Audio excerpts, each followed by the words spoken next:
Hi friends, welcome to சமையல் விருந்து. நாம் இன்றைக்கி ஒரே வீடியோவில் 4 வகையான ஹல்வா எப்படி செய்யலாம் பார்க்கலாம் வாங்க. ஃபஸ்ட்டு கோதுமை ஹல்வா, பொட்டுக்கடலை ஹல்வா, பிரெட் ஹல்வா, தர்பூசணி தோலில் ஹல்வா செய்யலாம்.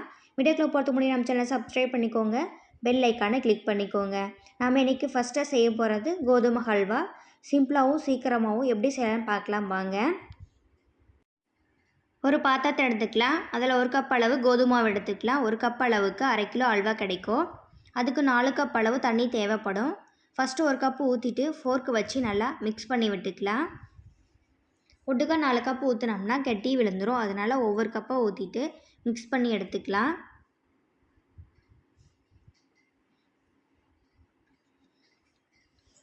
பாருங்கள், 4 கப் அளவு தண்ணி சேர்த்தாச்சு. நல்லா மிக்ஸ் பண்ணிக்கலாம். விஸ்கு வச்சு நல்லா மிக்ஸ் பண்ணி விட்டுக்கிறேன். ஃபில்டரில் வடிகட்டிக்கலாம். அதில் கசடெலாம் இருக்கும், அதெல்லாம் தேவைப்படாது. இதுக்கு 1/2 கப் அளவு சர்க்கரை, 3/4 கப் அளவு நெய் எடுத்திருக்கேன். ஸ்டவ் ஆன் பண்ணி கடாய் வச்சுக்கலாம். அதில் 2 டீஸ்பூன் நெய் சேர்த்துட்டு முந்திரி பருப்பை சேர்த்துட்டு வறுத்து எடுத்து வச்சிடலாம். பாருங்கள், கலர் மாறிடுச்சு, எடுத்து வச்சிடலாம். அதே கடாயில் நம்ம கரைச்சி வச்சுருக்க கோதுமை மாவை இதில் வந்து சேர்த்துக்கலாம். கைவிடாமல் நல்லா மிக்ஸ் பண்ணிக்கிட்டே இருக்கணும், இல்லைனா கட்டி பட்டுரும். ஒரு 2 நிமிஷத்துக்கு கலக்கிக்கிட்டே இருந்தோம்னா இந்த மாதிரி கெட்டி பதம் வந்துடும். நம்ம எடுத்து வச்சுருக்க நெய்யிலேருந்து 2 டீஸ்பூன் நெய் சேர்த்துட்டு நல்லா மிக்ஸ் பண்ணி விட்டுக்கலாம். விஸ்கு யூஸ் பண்ணோம்னா நமக்கு ஈஸியாக இருக்கும் கட்டிப்படாமல் கிளறதுக்கு. அதுக்காக நான் விஸ்க் எடுத்திருக்கேன். நம்ம எடுத்து வச்சுருக்க நெய்யிலேருந்து அப்பப்போ 2 டீஸ்பூன் நெய் சேர்த்துட்டு நல்லா மிக்ஸ் பண்ணி விட்டுக்கலாம். அப்போ தான் ஹல்வா நல்லா திரண்டு வரும். ஹல்வா கலருக்காக கேரமல் காய்ச்சிக்கலாம். சாஸ்பேனில் 4 டீஸ்பூன் சர்க்கரை சேர்த்துட்டு கொஞ்சமாக தண்ணி ஊற்றி இந்த மாதிரி காய்ச்சி எடுத்துகிட்டு ஹல்வாவில் சேர்த்துட்டு நல்லா மிக்ஸ் பண்ணி விட்டுக்கலாம். ஹல்வாவுக்கு ஃபஸ்ட்டு 1 கப் அளவு சர்க்கரை சேர்த்துட்டு நல்லா மிக்ஸ் பண்ணிக்கலாம். இன்னும் 1/2 கப் அளவு சர்க்கரை சேர்த்துக்கலாம். 1/2 கப் அளவு கரெக்டாக இருக்கும். இன்னும் கொஞ்சம் ஸ்வீட் வேணும்னா கொஞ்சம் சேர்த்து எடுத்துக்கோங்க. நல்லா மிக்ஸ் பண்ணிவிட்டு நம்ம எடுத்து வச்சுருக்க நெய்யை சேர்த்துட்டு நல்லா கிளறி விட்டுக்கலாம். வாசனைக்காக ஏலக்காய் தூள் 1 டீஸ்பூன் சேர்த்துட்டு மிக்ஸ் பண்ணிக்கலாம். பாருங்கள், ஹல்வா எப்படி உருண்டு வந்திருக்குன்னு. வறுத்து வச்சுருக்க முந்திரி பருப்பு அதில் சேர்த்துட்டு நல்லா மிக்ஸ் பண்ணிக்கலாம். பாருங்கள், கலர் சூப்பராக வந்திருக்கு. நல்லா உருண்டும் ஒட்டாமல் வந்திருக்கு. அவ்வளோதாங்க, ஹல்வா ரெடி ஆயிடுச்சு. நல்லா ஒட்டாமல் உருண்டு திரண்டு வந்திருக்கு. கோதுமை ஹல்வா ரெடி. எல்லோரும் ட்ரை பண்ணி பாருங்கள். எப்படி வந்துச்சு கமெண்ட்ஸில் சொல்லுங்கள். இப்போ நம்ம பொட்டுக்கடலை ஹல்வா எப்படி செய்யலாம்னு பார்க்கலாம் வாங்க. ஸ்டவ் ஆன் பண்ணி கடாய் வச்சுக்கலாம். இதில் 1/2 கப் அளவு பொட்டுக்கடலை சேர்த்துட்டு ஸ்டவ் லோ ஃப்ளேமில் வச்சுட்டு பொன்னிறமாக ஒரு ரெகுலர் வறுத்து ஆற வச்சிடலாம். இது ஒரு மிக்ஸி ஜாரில் மாற்றிட்டு இது கூட 2 ஏலக்காய் சேர்த்துட்டு நைஸாக அரைச்சி எடுத்துக்கலாம். ஒரு சாஸ்பேனில் 2/2 கப் அளவு உடச்ச வெல்லம் எடுத்துக்கலாம். 1/2 கப் அளவு பொட்டுக்கடலைக்கு 2/2 கப் அளவு வெல்லம் கரெக்டாக இருக்கும். இதுக்கு 2/2 கப் அளவு தண்ணி ஊற்றிட்டு ஸ்டவ் ஆன் பண்ணி வச்சிடலாம். வெல்லம் கரைஞ்சால் போதும், பாவு காய்ச்ச தேவையில்லை. கரைஞ்சதுக்கப்புறம் எடுத்து வச்சிடலாம்.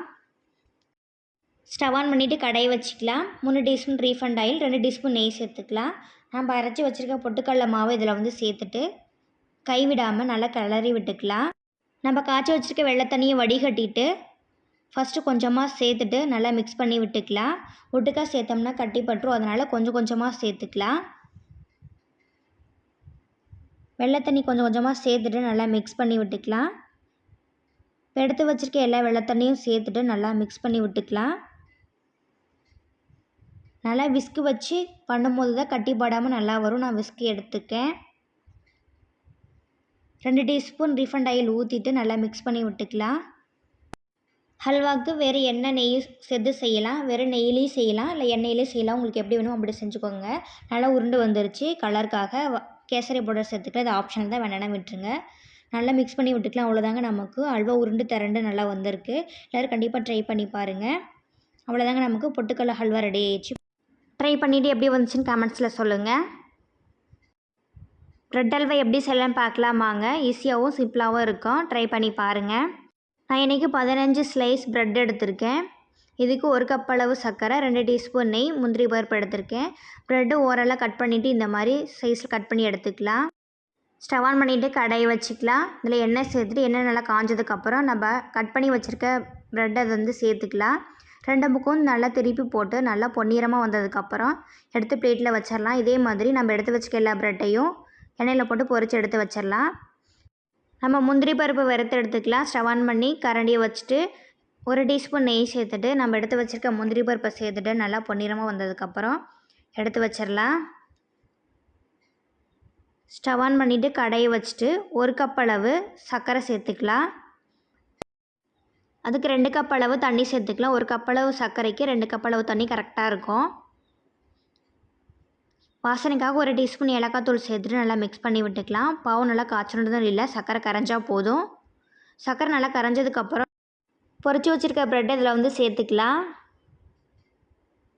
சேர்த்துட்டு நல்லா மிக்ஸ் பண்ணி விட்டுக்கலாம். கரண்டி வச்சு நல்லா மேஷ் பண்ணி விட்டுக்கலாம். நம்ம கிளறிக்கிட்டே இருந்தோம்னா ப்ரெட்டெல்லாம் கரைஞ்சி இந்த மாதிரி பதத்துக்கு வந்துடும். நல்லா சர்க்கரை பாகுல நல்லா ட்ரை ஆகி வரணும், அது வரைக்கும் நல்லா கிளறி விட்டுக்கலாம். எண்ணெயெல்லாம் பிரிஞ்சு வந்துருச்சு. இப்போ நம்ம வறுத்து வச்சுருக்க முந்திரி பருப்பு இதில் சேர்த்துட்டு மிக்ஸ் பண்ணி விட்டு எடுத்தோம்னா நமக்கு ப்ரெட் அல்வா ரெடி ஆயிரும். சிம்பிளாகவும் ஈஸியாகவும் இருக்குது. கண்டிப்பாக எல்லோரும் ட்ரை பண்ணி பாருங்கள். எப்படி வந்துச்சுன்னு கமெண்ட்ஸில் சொல்லுங்கள். தர்பூசணி தோலில் ஹல்வா எப்படி செய்யலான்னு பார்க்கலாம் வாங்க.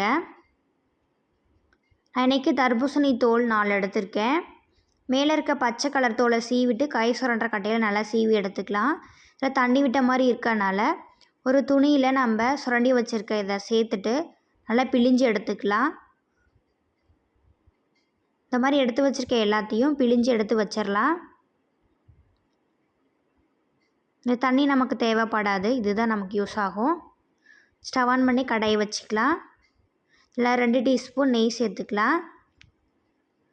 நம்ம சுரண்டி வச்சுருக்க அதை சேர்த்துட்டு நல்லா கிளறி விட்டுக்கலாம். ஒரு 2 நிமிஷத்துக்கு நல்லா மிக்ஸ் பண்ணி விட்டுக்கலாம். ஒரு 5 நிமிஷத்துக்கு மூடி போட்டு வேக வச்சுக்கலாம். சீக்கிரமாக வெந்துடும். அப்பப்போ மூடியை ஓப்பன் பண்ணி நல்லா கிளறி விட்டு திருப்பி மூடி போட்டு வேக வச்சுக்கலாம். நல்லா வெந்து வந்துருச்சு. இதுக்கு 4 டீஸ்பூன் சர்க்கரை சேர்த்துக்கலாம். சேர்த்துட்டு நல்லா மிக்ஸ் பண்ணிக்கலாம். சர்க்கரையெல்லாம் நல்லா கரைஞ்சி வரணும். பிஞ்ச் ஆஃப் சால்ட்டை ஆட் பண்ணிக்கலாம் டேஸ்ட்டுக்காக. கலருக்காக கேசரி பவுடர் ஆட் பண்ணியிருக்கேன். இது ஆப்ஷனல் தான், உங்களுக்கு வேண்டாம்னா விட்டுருங்க. நல்லா மிக்ஸ் பண்ணி விட்டுக்கலாம். பாருங்கள், நெய்யெல்லாம் பிரிஞ்சு நல்லா வெந்து வந்துடுச்சு. வாசனைக்காக ஏலக்காய் தூள் சேர்த்துட்டு மிக்ஸ் பண்ணி விட்டுக்கலாம். முந்திரி பருப்பை வறுத்துட்டு இதில் வந்து சேர்த்துக்கலாம். சேர்த்துட்டு மிக்ஸ் பண்ணி எடுத்தோம்னா நமக்கு தர்பூசணி தோல் ஹல்வா ரெடி ஆயிரும்.